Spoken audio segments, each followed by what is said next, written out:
Welcome to Guild Goes Live.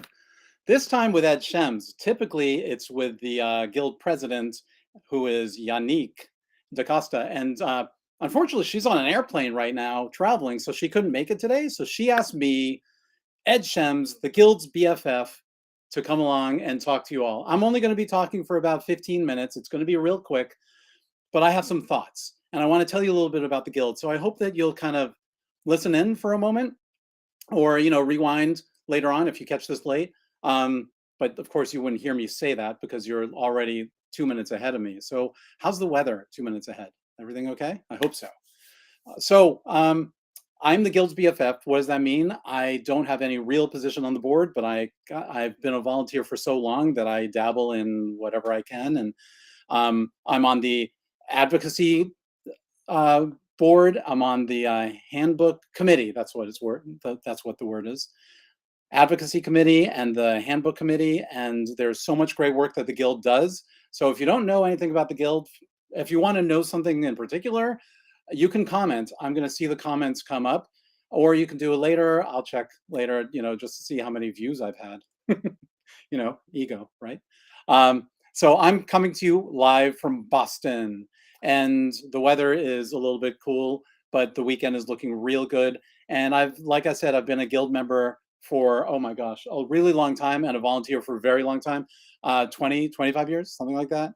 So why do I do it? Because in the beginning, I got so much help from the Guild, from some particular members of the Guild who were kind of mentoring me because the Guild connected us, and that really helped me with my career. So I want to help. I want to help a bunch of you as well, and that's why I volunteer. And I want to bring up something that happened this week. How many of you out there are newbies, are new at freelancing, or maybe you're not even freelancing yet, but how many of you have been asked by a family member or a friend to do an illustration for them? And you don't know what to charge. You don't know if they're willing to pay. You don't know how to do it. All you know is that you love to draw. And so do we all. We're all so lucky to be doing what we love. If you're an illustrator, if you're a graphic designer, a web designer, uh, you know, the Guild runs the whole gamut as an organization that is there for creatives. And so sometimes you just don't know what to charge, and sometimes you don't even know how to bring up the topic of money. So first of all, if you are not a creative person and you happen to be watching this and you ask someone who's creative to do something for you, that is their livelihood. And if you're a doctor and I ask you to check my heart, I expect you to charge me for it. So it's kind of the same thing with designers and illustrators and cartoonists and animators. That it's our time, and we this is what we do professionally. And let's get the money part out of the way, and then let's talk about the particulars to the job. So it's really okay. I want to give you all permission. It's really okay to start talking about the money part earlier on. Uncle Joe comes to you and says, hey, can you do a drawing for my wife's 50th birthday of her caricature? The first thing you should say is, I'd be happy to. The second thing you should say is, okay, so let's talk about the particulars. And the particulars aren't just, what do you want in the drawing, but the particulars are, how are you going to use the drawing? Are you going to print it? Or do you just want it for the web? That'll tell me how to set up my file. If you're going to print it, what size do you want it? All that kind of stuff. And then, okay, great. So this is what I typically charge for a client. Does that work for you? I know your family, but we should work together as professionals because this is what I do. And that's how you kind of want to bring up that conversation. So, if you have a chance on the socials, wherever you are right now, if you've kind of experienced that, do a little chat to me, please, and let me know. Again, if you want to do it after the fact, perfectly fine. I'll go back and I'll check on any questions you might have or any suggestions you might have. Now, I did a portfolio review this past week for an art school, and it was fantastic. The students, I met with 3 students, and they were wonderful. Their work was just gorgeous. And I wanted to bring up something that came up in one of the conversations I had.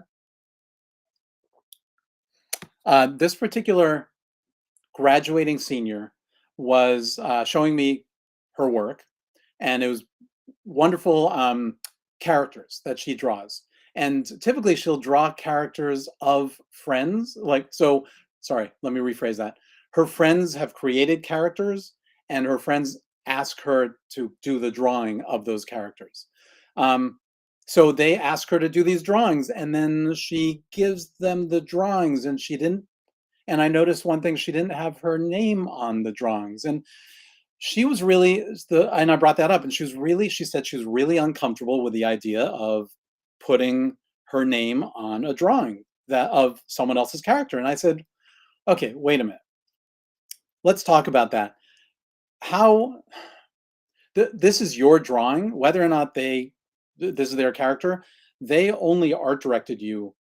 They didn't tell you everything. You had to make a lot of decisions, and then you actually had to create it in your style. So this drawing belongs to you. Get your signature up there, because for a couple reasons it's important. One is you should be proud. You want your parents to see this on social and be like, oh, my son or daughter did that. You also want to take ownership, so that if someone else wants the similar drawing, they can see your signature and they can find you. So I do, also recommend that it's legible. Um, and then I think there was a third, but I can't remember what it was at the moment. I'll remember it, in the middle of the night tonight, what the third one was. So I told her, okay, I understand that you're uncomfortable. I don't expect you to change your mind immediately. I told her to look around, look at other people's artwork, see where there are signatures, and see how they seem to feel comfortable about it. See that it is normal to do so. I also understand that it's normal not to do so, but I disagree.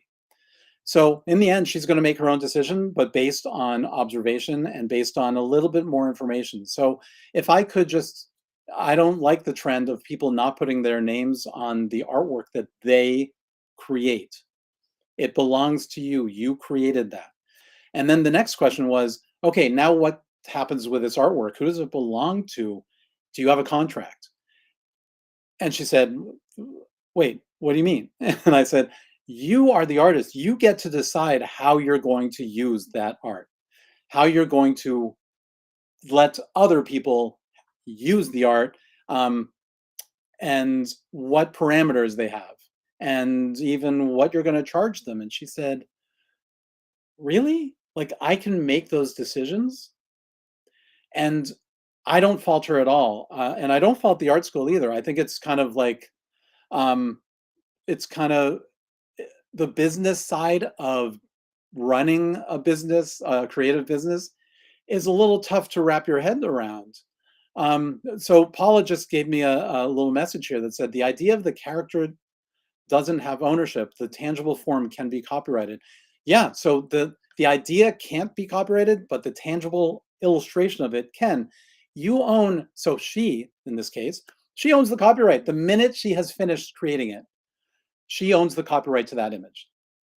It's not registered. So if she needs to defend it in court, that's where the problem would lie. But she owns the copyright, and it is up to her what she wants to do with it. And I want everyone to remember that. Like, so for example, this is the handbook, the Pricing and Ethical Guidelines Handbook from the Guild. And that's the Guild right there, Graphic Artists Guild. You can read that going around. So I bookmarked it. I kind of thought that I would talk about this a little bit. So I bookmarked the page in the book where there's a license agreement. Wait, a license agreement? Doesn't that mean like licensing a character to Disney or something? No. A licensing agreement just is in simple terms, it is, I am allowing you to use my art in a certain way. Here's how. And within that agreement, there are a lot of things to fill out here. Oh, sorry, the wiggly wobbly book. Okay. There are a lot of things to fill out here, like, obviously your name and the dates, I guess, and who you're licensing to. And then it's like there are all these other parameters, like how much are you charging? How are they allowed to use the artwork? So let's just say that I did a drawing of a smiley face for someone and it had like, it was different than the yellow smiley face. So I did a face for someone. And they just want to use it as their avatar. Okay, oh, that's one small usage. I'm going to pull out a number out of the air, completely out of the air. Okay, so $50 because they're only using it this much. Okay, it goes really well. They come back to me and say, everyone loves that smiley face. I need a better quality version so I can print it on a shirt. Oh, well, that wasn't under our original agreement, which is in our contract, which you only needed it for that one thing. And so I didn't charge you like the full potential of the art. So instead, I just charged you for the use. Well, the use was just this. Now you want it for a shirt, and you're going to be selling how many? Let's talk about that. Let's come up with a price that is commensurate with how you're going to use it.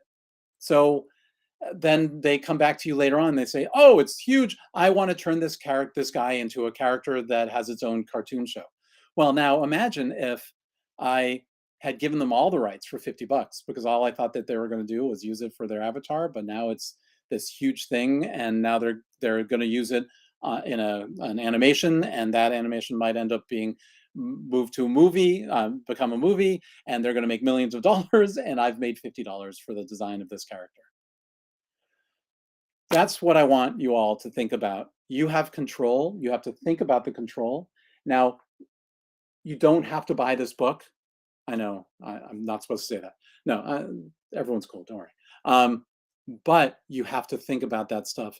And there are other ways to find a contract. There are other places to find a contract. And even this contract, once I had it, I then went through it and I revised it. And I even remember reaching out to my friend Lauren Scheuer, who was one of my mentors early on at the Guild and is still an artist friend of mine. And I asked her for some input on her contract, and she gave me some suggestions. And I put that into my contract as well. And over the years, I've changed it. I've added different things to it or taken things away that I didn't think was necessary for me and made it my own. So if you are out there um, drawing for people and you want it to be a business or at least a side business, then you need to think about the business side of it. And that's one of the reasons why I do so much with the Graphic Artists Guild, because it's a community of people who we all talk together. We get together at different events, and I'll tell you about the events in just a second. I'm almost done here, folks. So thank you for bearing with me. Um, so we get together, we have events, we talk.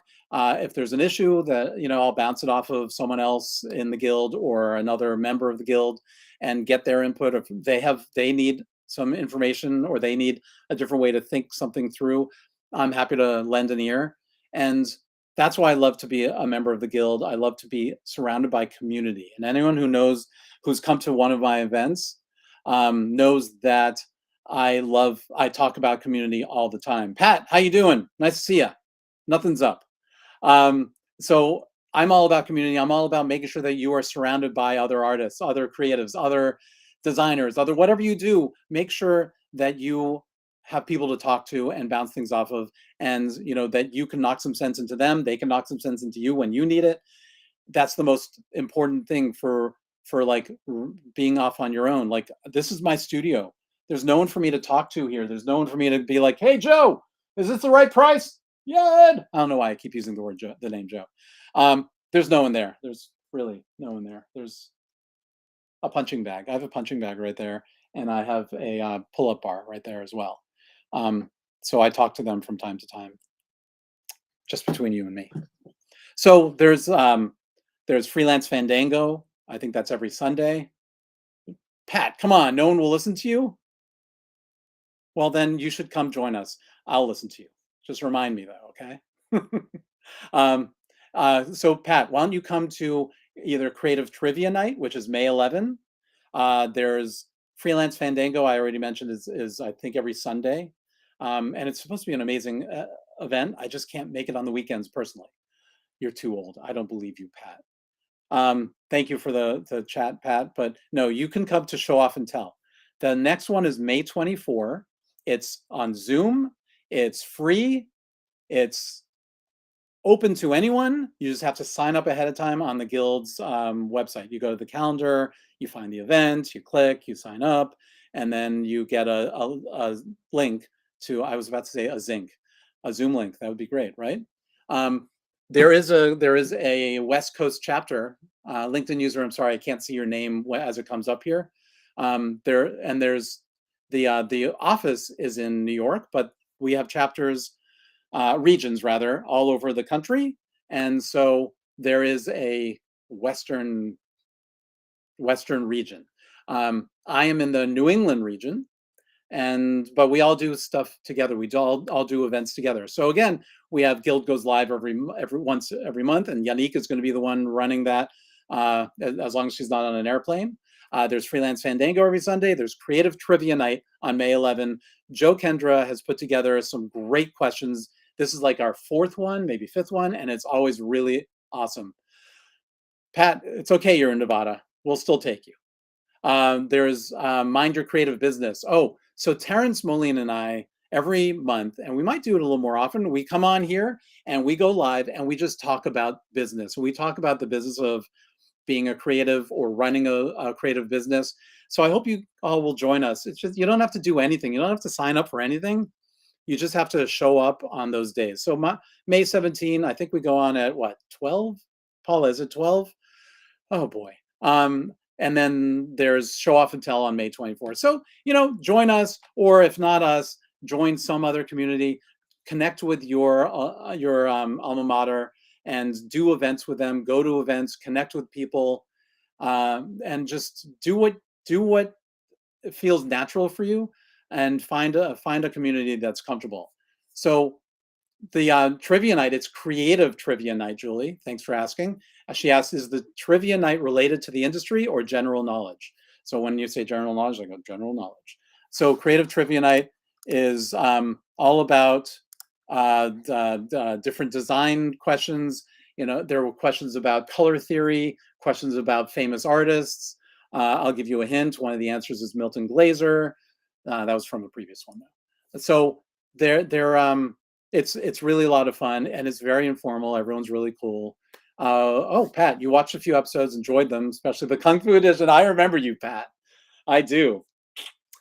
Please join us again. So that is Mind Your Creative Business. So I hope that you all will connect with us. Will just join the community. I know I just repeated myself, but I just want to thank you all for just joining me here and just listening to me talk. And the questions are really really welcome anytime you want to ask us about the Guild, or if you have any industry questions that we can help you with. Come talk to one of us. Come talk to all of us. Come to one of the events. We're friendly. No invites. And one of the things that the Guild is really known for, and then I'll conclude. I know I said I was going to finish, but one of the things we're known for is our advocacy. So think about things like this. That we are conscious of people trying to grab copyright, and one of the things we're working on is making sure that copyright is secure. This is a sticker that I created because I want to make sure that we all, I know it's a little reflective there. I want to make sure that we all recognize that we can be successful, and that we don't have to, adhere to that really annoying saying, of, the starving artist. No, we are not starving artists. We are obsessively determined artists.